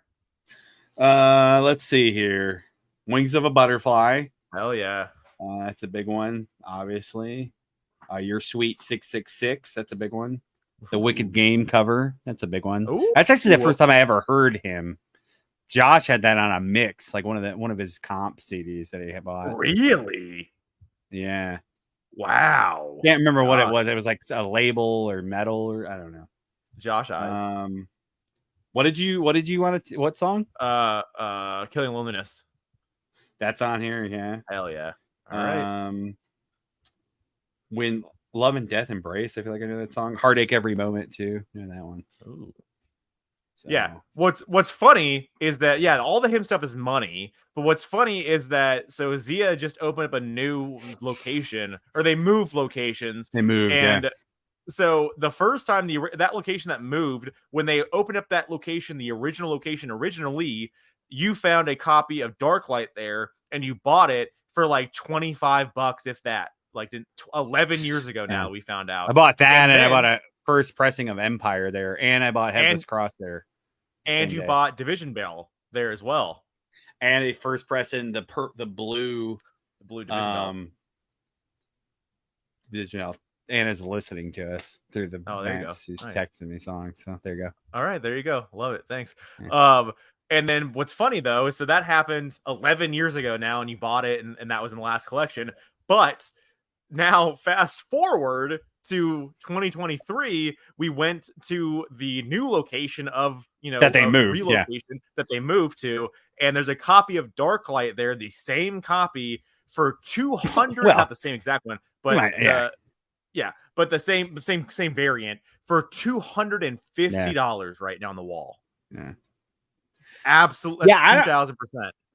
I don't even really remember the conversation. I think just all that stuff is in my collection. I didn't sell it like I'm gonna sell her shit. It was everything. I think it was just in there, and I think like I asked, "Do you want?" And she's like, "Oh, if you're getting out of it, there's not gonna be a turntable here anymore, so whatever, just sell them." So we're reacquiring them. They repressed the other one too, the Greatest Love Song 666. I think that's their first record.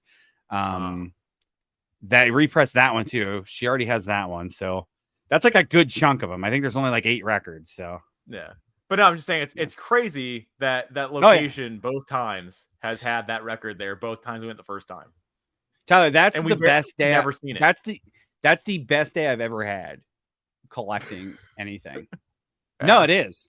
I found 3 things there.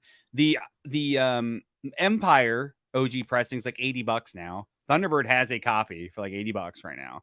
Yeah. I think I bought it for like $20-$25. Headless Cross, I might have paid $20 for it. That's a $150 record all day now on Discogs. I'm still waiting on a reissue. Paid $30 for the CD to get the CD here. So like, and that's a good CD price. And then that Division Bell, I don't even know what that one month's cost. That was a 94 pressing of Division Bell, the blue pressing, the clear blue. One of my favorite Floyd records. And yeah, all those are gone. I should have kept all those. It was weird looking back, and we'll tie this in and wrap this up because we started it out with why I sold the collection. It's weird looking back why I kept what I kept, because I kept like some random record store day stuff, and I kept all my signed stuff. But like, I think you'd think I'd be smart enough to have the foresight to go, no, were hard to find then. These are going to be expensive. Hard to find later. Yeah. Especially those 3 things, like that Division Bell, the Headless Cross, especially.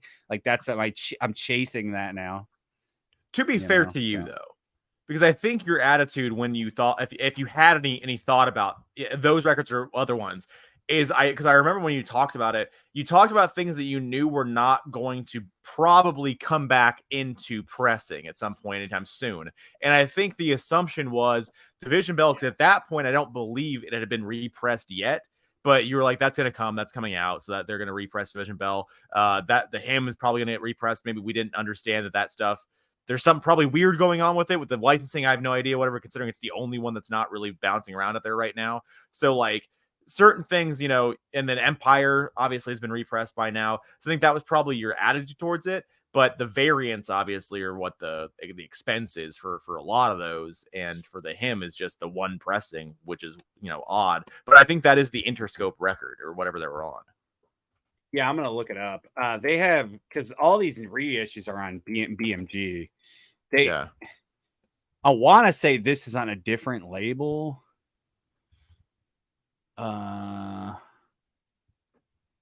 It's on Sire. Interesting. So it's Oh, Warner. okay. Yeah. And Interesting. then all these other ones are on BMG. So BMG still has the rights Okay. because they just reissued all these. So yeah, that's Sire. So Warner, I guess, has to do it. I hate money. Yeah. You can't expect everyone to probably. love money, okay? You just can't do it. They were only on that for one record. That's what I knew that. I did know that because that's like not saying it's like totally true, but that's the BAM record. Like that's the record. That's the first record after band made them. No, I take that back. Venus Doom was also on Sire. Oh, okay. Wrong. They had 2 greatest hits were put out. Okay. Those were BMG greatest hits, and then Digital Versatile. That's a live album. So their last album was also on Sire. Okay, bouncing around a little bit. So there's a lot of Sire shit. The greatest hits is on Sony, which is interesting. Well, didn't we just get the Sire and that records for Ramones all these years later? Yeah. That has well, they were on Sire forever. The Ramones, that we just got the 80s albums. Yeah. Their early stuff's on Sire too. The greatest hits though is Sony, and that does have Darklight songs on there. Okay. So interesting. The rights are weird to that. Oh, I forgot about that album. Tears on Tape. That's Razor and Tie. So that's the last album. What's the Tears on Tape look like? Oh shit, there's a vinyl box set they did in 2014. Tears on Tape is kind of a weird cover. It's like a kaleidoscope deal. I got you. Yeah. Interesting. 2013. There's actually a box set that the End put out in 2014, a vinyl box set. That's the first 4 albums. So that's all the BMG stuff. All right. So to interesting. Trickle back here. We'll get off this. But on Spotify right now, their discography starts with Darklight. There's nothing else on there? So Darklight and then Uneasy Listening Volume 1 in 06. Venus Those are Doom the greatest hits. Okay, so Venus Doom in 07. Screamworks in 09. Swimmer Mixes in 2010. Tears on Tape in 2013. Razorblade Romance in 2014, or is that a re-release? That's a re-release. That's one. Okay, so maybe that's what they're doing here. Okay, then Love Metal. Okay, that's what happened. You're right. Okay, so they have them marked, those re-releases. They have them marked as the re-release year. Okay, gotcha. Interesting. Yeah, I mean, it's a side tangent, but I'm always fascinated about labels and the late rights and shit. So, yeah, especially when you're waiting for like represses, because like the thing about it is we always do that math, because it's like, why would everything except for one record for any band not get repressed? Like, what are we talking about here? There's a reason why that is, and it's 99% of the time a label dispute or something going on with the rights of some kind, or I mean, it could be the band hates the record, and if that's not the case, then it's always the label. There's no two ways about it, really. Or it's just Tony Iommi. Yeah, or it's been done for 5 years and Tony said it's going to happen, and then, just hangs on to things. So also hates money. Let's wrap it up. Thanks for watching, guys. This is a long one. I'll probably split this into 2 things. Split it up. Yeah. Take the Metallica out. Anyways, guys, thanks for watching. If you enjoy this type of stuff, hit the like button, subscribe, comment down below. It helps the channel out. We appreciate you guys watching. We'll see you next time. Maybe the Sabbath recording, do a Black Sabbath ranking all the albums. So we'll see if Tyler can come through. So we'll see you next time, guys. Peace.